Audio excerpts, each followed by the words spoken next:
군대에서 훈련 받을 때 사기 충천에서 군가를 힘차게 부르듯이 이 조계준 학사님이 아주 힘있고 은혜로운 찬양을 또 하나님께 돌려드리게 돼서 감사합니다. 계속해서 이렇게 하나님을 찬양하는 역사에 쓰임받는 그리스도 예수의 좋은 병사가 되기를 기도합니다. 오늘 말씀의 제목은 부끄러울 것이 없는 일꾼입니다. 요절은 15절입니다. 15절 말씀을 다 같이 읽어보겠습니다. 시작. 너는 진리의 말씀을 옳게 분별하며 부끄러울 것이 없는 일꾼으로 인정된 자로 자신을 하나님 앞에 드리기를 힘쓰라. 오늘 말씀에는 병사의 비유, 경기하는 자의 비유, 농부의 비유 등이 나옵니다. 바울은 이 비유를 통해 복음의 일꾼이 갖춰야 할 자세에 대해 가르쳐 줍니다. 이 시간 말씀을 통해 부끄러울 것이 없는 일꾼으로 자신을 하나님께 드리기 위해 어떻게 해야 되는지 잘 배울 수 있기를 기도합니다. 제1장 그리스도 예수의 좋은 병사 1절에서 13절입니다.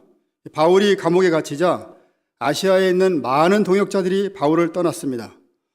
그러나 바울은 디모데만큼은 고난의 때에도 복음을 부끄러워하지 말고 믿음을 지키기를 바랐습니다. 디모데는 각종 이단으로부터 에베소 교회를 지키고 복음 진리를 전파하기 위해 그리스도 예수의 좋은 병사로 부르심을 받은 자입니다. 그러면 좋은 병사가 갖추어야 할 자세는 무엇입니까? 첫째, 강해야 합니다. 1절을 보십시오. 같이 읽어보겠습니다. 시작.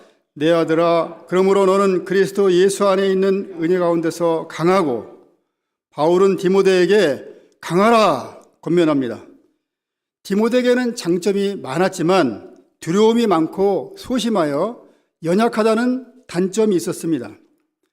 지도자가 연약하면 그 모임 전체가 영적 싸움에서 패할 수밖에 없습니다. 육신이 약하면 병에 쉽게 걸리듯이 영적으로 약하면 실족하기 쉽습니다. 그러므로 지도자는 강해야 합니다.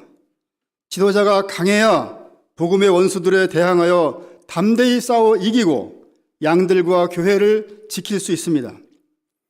그러면 어떻게 강해질 수 있을까요?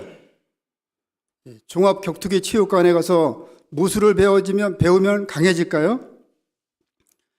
우리의 싸움의 대상이 사람이라면 그렇게 해야 되겠죠. 그러나 우리의 싸움은 악한 영인 마귀와의 영적 싸움입니다. 이 사탄 마귀를 이기려면 강해야 합니다. 강해지는 비결은 그리스도 예수 안에 있는 은혜를 덧입는 것입니다. 이 은혜는 구원의 은혜와 부르심의 은혜를 가리킵니다. 사람을 연약하게 만드는 근본 원인은 죄의 세력입니다. 아무리 강한 사람이라도 죄를 짓게 되면 무기력해집니다. 삼손은 사자를 맨손으로 찢어 죽이고 나귀의 턱뼈로 1,000명을 죽이는 초인적인 힘을 가진 사람이었습니다. 그런데 기생 들릴라에게 마음을 빼앗겨 정욕의 죄를 짓게 되자 연약하게 되어 힘을 쓸 수 없게 되었습니다. 그는 결국 두 눈을 다 뽑히고 만인이 보는 앞에서 원숭이처럼 재주를 부리는 놀이개감이 되었습니다. 죄는 이처럼 사람을 연약하게 하고 비참하게 만듭니다. 하지만 삼손은 자신의 죄를 회개하고 죽기 직전 하나님의 도우심을 간절히 구했습니다. 그러자 하나님은 삼손을 긍휼히 여기시고 그가 살았을 때보다 더 큰 능력을 행하도록 도와주셨습니다. 우리도 죄로 인해 연약해질 때가 있습니다. 이때 우리는 절망하고 자포자기할 것이 아니라 나를 연약하게 하는 죄를 예수님의 십자가 앞에 들고 나아가 회개해야 합니다. 그러면 주님께서 위로부터 사죄의 은혜를 주시고 그의 내면을 강하고 담대하게 해주십니다. 또한 그리스도 예수 안에 있는 은혜란 부르심의 은혜를 말합니다. 우리가 하나님의 역사를 섬기느라 많은 수고를 하는데도 눈에 보이는 열매가 없으면 소원의 의식에 시달리고 부르심에 대한 회의가 들기도 합니다. 그러나 이때 하나님이 나를 복음의 일꾼으로 부르셨다는 것을 깊이 영접해야 합니다. 기드온은 소심하고 겁이 많은 자였습니다. 미디안 병사들이 두려워 동굴에 숨어서 밀타작을 했습니다. 하나님은 이런 기드온을 이스라엘을 구원한 큰 용사로 부르셨습니다. 그는 처음에 자신의 연약함을 핑계로 하나님의 부르심을 외면하였지만 하나님이 보여주시는 표징과 약속의 말씀을 붙들고 부르심을 영접했습니다. 이때 그는 강한 용사로 변화되어 소수의 300명으로 무려 13만 5천 명의 대군을 물리치고 이스라엘을 구원하는 데 쓰임받았습니다. 우리가 구원의 은혜와 부르심의 은혜를 덧입고 죄와 싸워 이기는 강하고 담대한 그리스도 예수의 좋은 병사들이 되기를 기도합니다. 둘째, 충성된 사람이 되어야 합니다. 2절도 같이 읽어보겠습니다. 시작.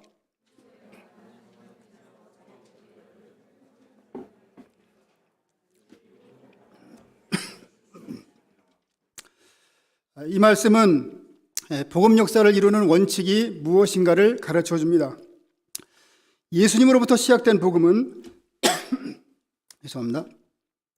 제1세대인 12사도들과 바울을 거쳐 제2세대인 디모데로 넘겨졌습니다. 이 복음이 제3세대를 거쳐 땅끝까지 전파되어야 합니다. 여기서 중요한 위치는 바로 제3세대들입니다. 이들이 어떻게 하느냐에 따라 복음이 땅끝까지 전파될 수도 있고 퇴보할 수도 있습니다. 그래서 바울은 복음 역사의 계승을 충성된 사람들에게 부탁하라고 하는 것입니다. 이 충성이란 변함없는 신실성을 말합니다.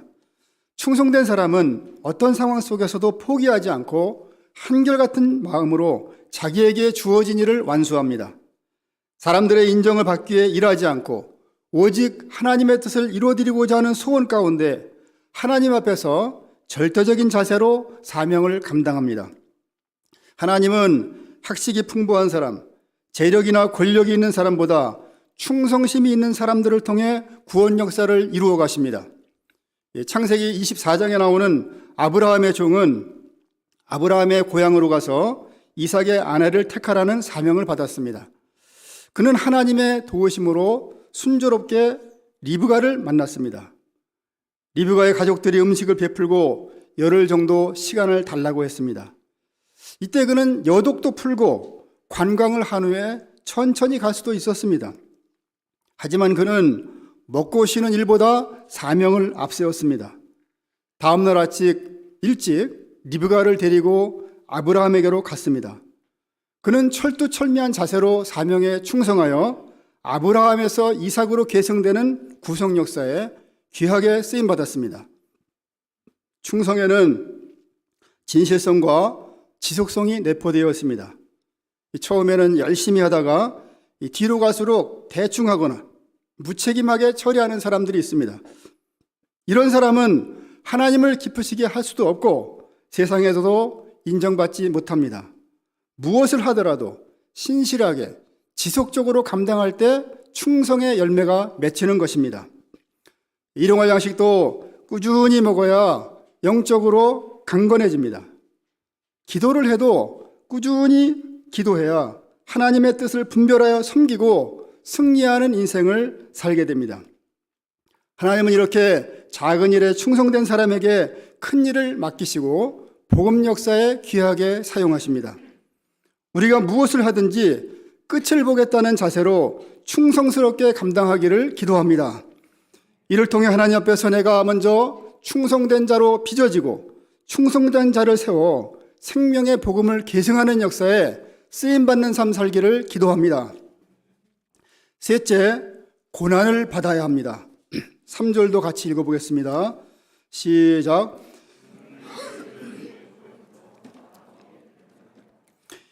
병사는 적으로부터 국민의 생명과 재산을 보호하기 위해 존재합니다. 그러므로 병사는 싸워야 하고 싸우면 반드시 이겨야 합니다. 목자는 양들의 고민을 들어주고 밥이나 사주는 마음씨 좋은 선배로 머물러 있으면 안 됩니다. 목자는 양들의 내면에 역사하는 사탄과 죄와 싸우기 위해 기꺼이 고난을 감당해야 합니다. 그러면 어떻게 고난 중에서도 잘 견디는 좋은 병사가 될 수 있을까요? 오직 훈련을 통해서만 가능합니다. 우리나라의 최종의 부대는 해군 특수전단, 일명 UDT-C라고 하죠. 이들이 어떤 역경과 가난 적을 만나더라도 능히 임무를 수행할 수 있는 것은 혹독한 훈련의 과정을 통과했기 때문입니다. 체력에는 자신 있다는 사람들이 지원하는데 평균 수료율은 40% 미만이라고 하니 그 훈련이 얼마나 힘든가를 짐작할 수 있습니다. 하지만 이런 고된 훈련을 통해 불사조로 거듭나고 영광스러운 UDT-C 휘장을 그 왼쪽 가슴에 탁 붙여갑니다. 그들의 모토는 불가능은 없다입니다. 그들은 극강의 체력과 정신력, 인내와 끈기, 불굴의 투지, 절제력, 절대복종, 충성심으로 무장된 일당백의 무적 용사들로서 그 자부심이 대단합니다. 영적인 싸움을 싸우는 그리스도 예수의 좋은 병사도 마찬가지입니다. 평소에 영적인 고난을 받지 않는 사람은 연약하고 무기력한 생활을 합니다. 늘 죄의 소욕에 시달리고 아니라고 소시민적으로 살아갑니다. 입이 열리면 원망과 불평의 말이 튀어나옵니다. 반면 그리스도 예수의 좋은 병사로 부르심받은 자라는 정체성이 분명한 사람은 고난을 두려워하거나 회피하지 않습니다. 적극적으로 십자가를 지고 예수님의 남은 고난에 동참하는 삶을 살아갑니다. 우리 모임은 새벽기도, 일용할 양식, 소감쓰기, 피싱, 1:1 섬김 등 영적인 훈련을 위한 시스템이 체계적으로 잘 갖추어져 있습니다. 이런 영적인 훈련을 잘 받을 때 믿음의 용사로 거듭나고 2중, 3중의 십자가도 능히 감당하며 생명력이 충만한 인생을 살게 됩니다. 하지만 훈련을 자립적으로 감당하는 것은 쉽지 않습니다. 그래서 바울은 디모데에게 나와 같이 고난을 받으라 권면한 것입니다. 바울은 그리스도 예수의 좋은 병사로서 누구보다 많은 고난을 받았습니다. 그는 이런 고난을 통해 부활의 능력을 체험하고 내면에는 예수님의 형상이 조각되었습니다. 열매 맺는 즐거움과 승리의 기쁨을 맛보았습니다. 고난을 통해 부활의 영광에 참여하게 될 소망으로 충만했습니다. 그래서 바울은 확신 가운데 나와 함께 고난을 받으라 하고 권면할 수 있었던 것입니다. 우리도 모범적인 자세로 영적인 고난을 잘 받고 영적인 자녀들에게 나와 함께 고난을 받으라 하고 자신 있게 권면할 수 있는 고난에 대한 분명한 철학을 가진 자들이 되기를 기도합니다. 넷째, 자기 생활에 얽매이지 말아야 합니다. 4절 말씀도 같이 읽어보겠습니다. 시작.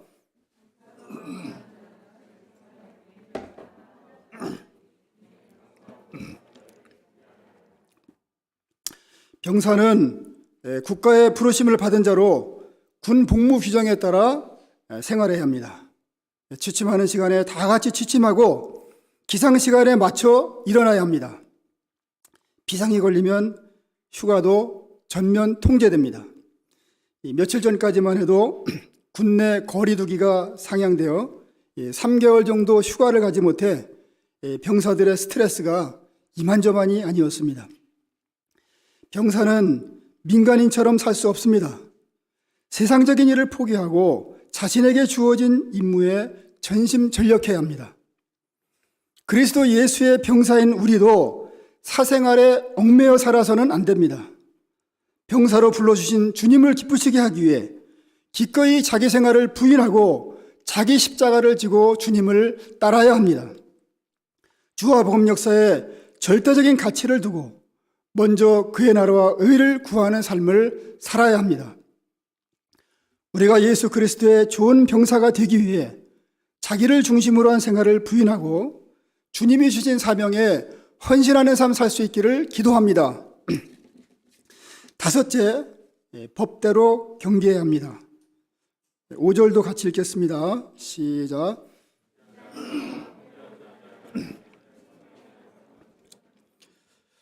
모든 경기에는 규칙이 있습니다.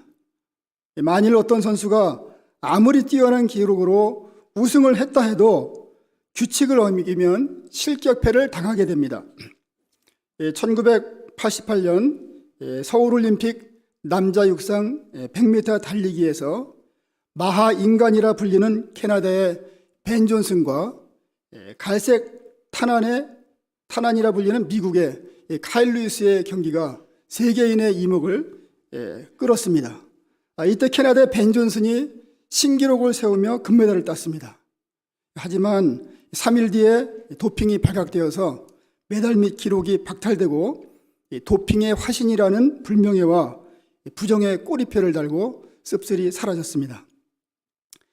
신앙생활도 마찬가지입니다. 신앙생활에 있어서 법대로 한다는 것은 하나님의 말씀대로 순종하는 것을 의미합니다. 우리가 믿음의 경주를 완주하려면 영적인 법칙, 복음의 법칙대로 살아야 합니다.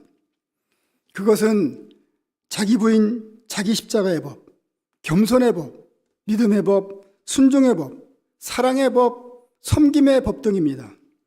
우리가 이런 법칙들을 무시한 채 자기 나름대로 신앙생활하면 결코 하나님이 기뻐하시는 열매를 맺을 수 없습니다. 하지만 조금 힘들더라도 말씀대로 하면 생명의 열매, 성령의 열매를 맺게 됩니다. 주님은 말씀에 순종하여 믿음의 경주를 완주한 자에게 생명의 면류관을 주십니다. 여섯째, 농부와 같이 수고해야 합니다. 다 함께 6절도 읽어보겠습니다. 시작.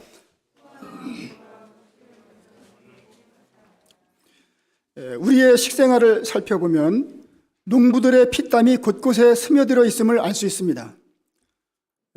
우리의 주식인 쌀과 밀가루를 비롯하여 각종 과일과 채소, 육류 등 농부들의 손길이 닿지 않은 곳이 없습니다. 농부들은 추수할 소망 가운데 사시사철 수고를 아끼지 않습니다. 봄이 되면 열심히 씨를 뿌리고 가꿉니다. 각 단계별로 그때그때 해야 할 일을 미루지 않고 처리합니다. 그렇게 하지 않으면 그 해의 농사는 망칩니다. 농부는 남다른 수고를 통해 추수하는 즐거움을 누리게 됩니다. 영적으로도 동일합니다. 한 양을 위해서 눈물로 기도하고 말씀을 가르쳐 지키게 하며 섬길 때 변화의 역사가 일어납니다. 이런 해산의 수고를 통해 양이 살아나고 목자는 유능한 성경선생이요 제자 양상가로 성장하게 됩니다. 평소에 믿음으로 꾸준히 피싱을 나가는 사람이 양을 얻게 됩니다. 공부도 평상시에 놀고 싶은 마음과 게으름을 극복하고 열심히 공부해야 좋은 학점을 받게 됩니다. 시편 126편 5절은 눈물을 흘리며 씨를 뿌리는 자는 기쁨으로 거두리로다 말씀합니다. 뿌린 대로 거두는 것이 하나님의 뜻입니다. 성경은 누구든지 일하기 싫어하거든 먹지도 말게 하라고 말씀합니다. 저희들이 게으름을 회개하고 농부의 자세로 더 많이 수고함으로 풍성한 열매를 거두는 부흥의 역사가 일어나기를 기도합니다. 7절과 8절을 보십시오. 이 말씀도 같이 읽어보겠습니다. 시작.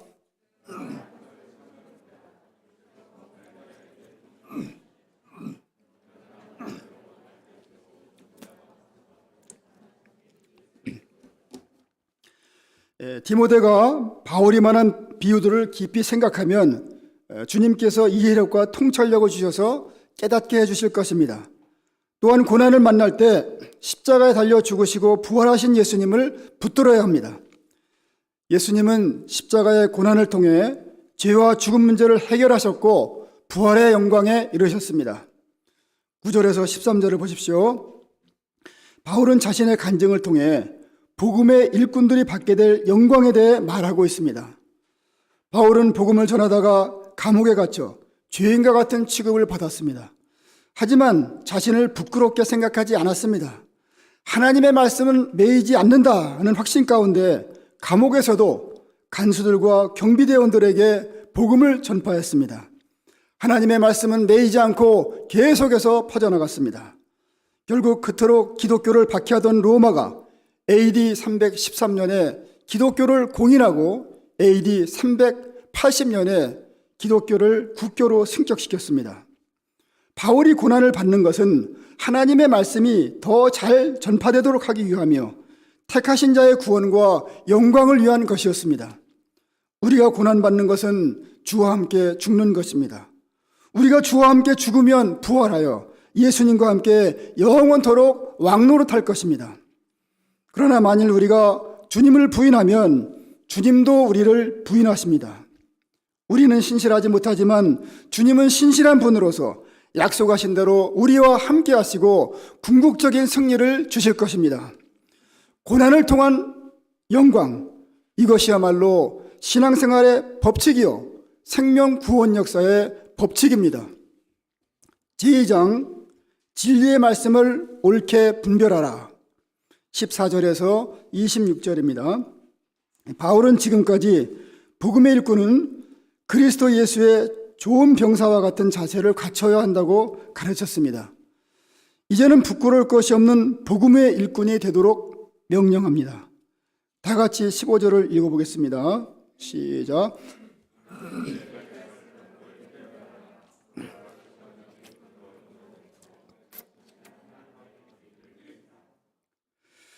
복음의 일꾼으로 부르심을 받은 우리들이 힘써야 할 일이 무엇입니까? 첫째, 진리의 말씀을 옳게 분별해야 합니다. 당시 거짓 교사들은 망령되고 허탄한 말, 어리석고 무식한 변론으로 복음 진리를 왜곡시켜서 교회의 분열을 조장하고 있었습니다. 이들의 말은 악성 종양과 같이 퍼져서 사람들에게 상처를 주기 때문에 호기심으로라도 듣지 말아야 합니다. 사소한 일로 논쟁을 하면 감정적이 되고 인신공격하여 분열을 초래합니다. 복음의 일꾼은 이런 무가치하고 해로운 말다툼을 하지 말아야 합니다. 그 대신 진리의 말씀을 옳게 분별하는 데 힘써야 합니다. 여기서 옳게 분별하다는 바르게 자르다는 뜻입니다. 마치 숙련된 기능공이 건물을 지을 때 도구를 사용해서 필요한 재료를 치수에 맞춰서 정확하게 자르는 것과 같습니다. 이처럼 하나님의 일꾼은 진리의 말씀을 바르게 해석하고 가르칠 수 있도록 그 안에 담긴 의미를 바르게 드러내야 합니다. 말씀을 분별하는 능력이 있을 때 거짓 선지자들의 미혹에 빠지지 않고 복음 진리를 따라 살 수 있습니다. 양들에게도 시의적절하게 말씀을 공급하여 영혼의 갈급함을 채워줄 수 있습니다. 그러므로 우리는 유능한 성경 선생으로 성장하기 위해 말씀을 옳게 분별하는 일에 힘써야 합니다. 말씀의 뜻을 깨닫게 해주시도록 기도하며 성경을 읽고 영적 소원을 갖고 성경 공부도 열심히 해야 합니다. 그 말씀을 실제 삶에 적용하기 위해 말씀에 기초하여 소감을 깊이 쓰는 훈련도 받아야 합니다. 이런 자세로 말씀의 우묘를 깊이 팔 때 영혼의 참 만족과 기쁨을 맛보게 됩니다. 이렇게 진리의 말씀을 옳게 분별하는 생활을 할 때 하나님 앞에 부끄러움이 없는 일꾼으로 인정받게 됩니다. 하나님이 기뻐하시고 인정하는 사람은 일만 많이 하는 사람이 아닙니다. 진리의 말씀을 옳게 분별하여 자신을 하나님이 받으실 만한 거룩한 산제물로 드리기에 힘쓰는 사람입니다. 우리가 해야 할 일들이 많이 있지만 진리의 말씀을 옳게 분별하기 위해 자신을 하나님께 드러내는 일을 먼저 감당하기를 기도합니다. 1:1 성경 노트도 열심히 준비하며 내가 먼저 영의 양식을 맛있게 먹고 세속적인 불량식품으로 병들어가는 양들에게 때를 따라 영의 양식을 공급하여 생명을 구원하는 역사에 쓰임받기를 기도합니다. 둘째, 자신을 깨끗하게 해야 합니다. 20절에서 22절을 보십시오. 요리사가 맛있는 요리를 만들었는데 금그릇이 아무리 많아도 더러우면 거기에는 요리를 담지 않습니다. 깨끗하게 설거지가 되어 있어야 요리사의 요리를 담는 그릇으로 쓰임받습니다. 그릇의 재료가 중요한 것이 아니라 그릇의 상태가 중요한 것입니다.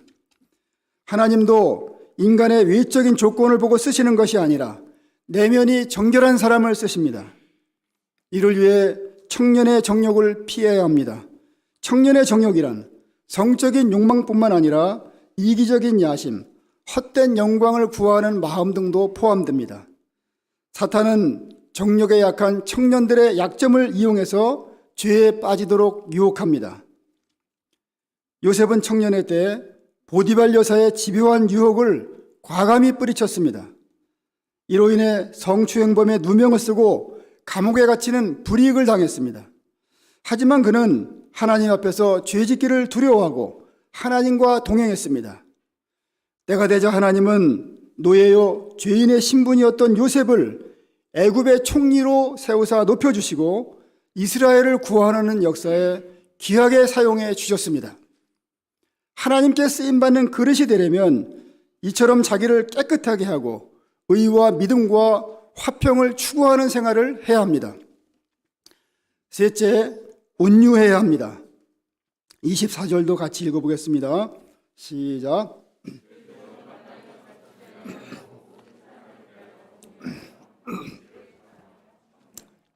주의 종은 절대로 다투면 안 됩니다.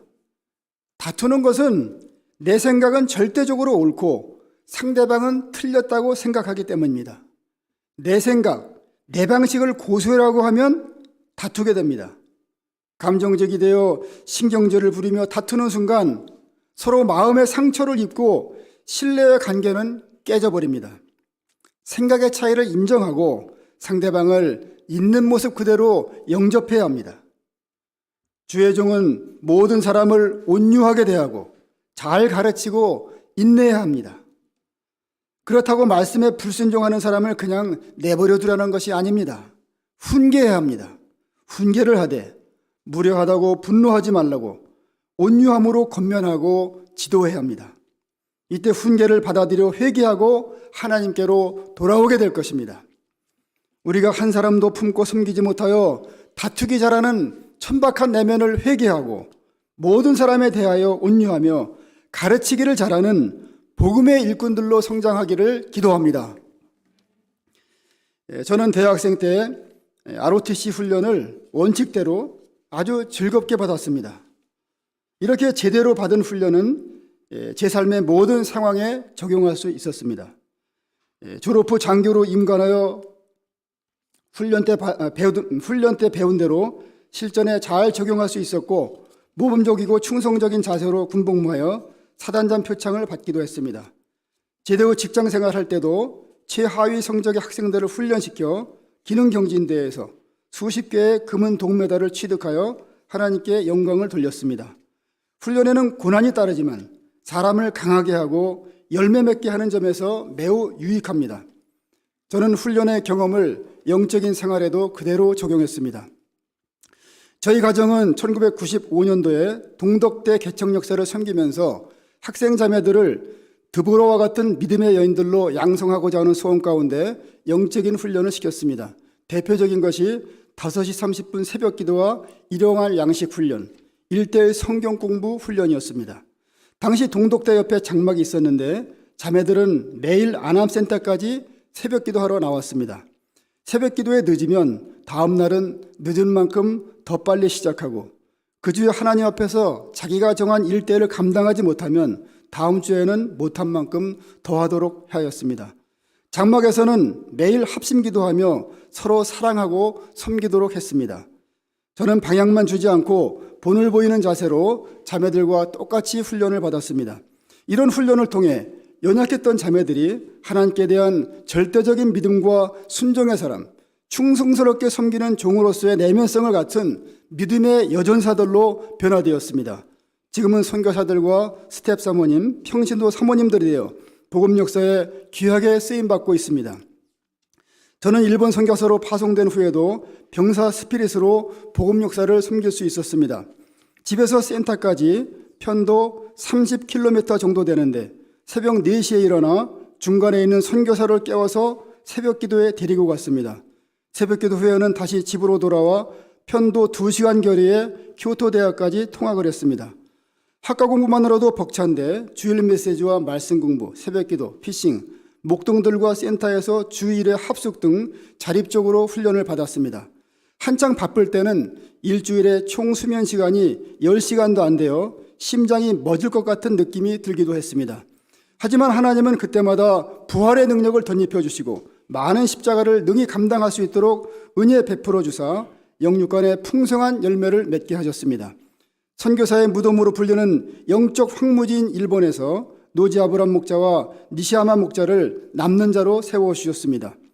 귀국 후에도 새벽기도 훈련을 통해 기도의 열매를 맺게 하시고 약대 제장성 역사에 쓰임받게 하셨습니다. 병사 스피릿으로 하나님 앞에서 자립적으로 훈련을 받으며 고난을 감당하는 삶을 살 때 영육간에 풍성한 열매 맺게 하신 하나님의 은혜를 감사 찬송드립니다. 그런데 나이가 들면서 고난을 적극적으로 감당하기보다 편하게 살고 싶은 마음이 들 때가 있습니다. 제가 날마다 그리스도 예수의 좋은 병사로 부르심 받은 자라는 것을 인식하고 계속해서 예수님과 함께 고난받는 인생 살기를 기도합니다. 구원의 은혜와 부르심의 은혜, ROTC 시절 훈련받을 때 군인 정신을 덧입고 1:1과 제자 양성의 사명에 헌신하기를 기도합니다. 진리의 말씀을 옳게 분별하기 위해 성경 다독과 말씀 연구에 더욱 힘쓰므로 하나님께 인정받는 복음의 일꾼으로 성장하기를 기도합니다. 결론입니다.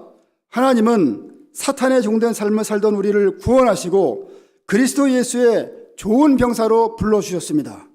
우리가 병사 스피릿을 회복하여 주님과 함께 고난을 받으며 복음 역사를 충성스럽게 섬기는 강한 그리스도의 병사들로 거듭나기를 기도합니다. 진리의 말씀을 옳게 분별하고 자기를 깨끗하게 하며 온유함으로 가르치고 훈계하여 부끄러울 것이 없는 일꾼으로 하나님을 기쁘시게 하는 인생 살기를 간절히 기도합니다. 기도하고 마치겠습니다. 걸어가시고 온유로우신 하나님 아버지, 저희들을 구원하사 복음의 일꾼으로 불러주신 은혜에 진심으로 감사드립니다. 저희들이 영적인 훈련을 잘 받아 강하고 충성스러운 그리스도 예수의 좋은 병사로 성장하고 복음을 계승하는 역사에 귀하게 쓰임받게 하여 주시옵소서.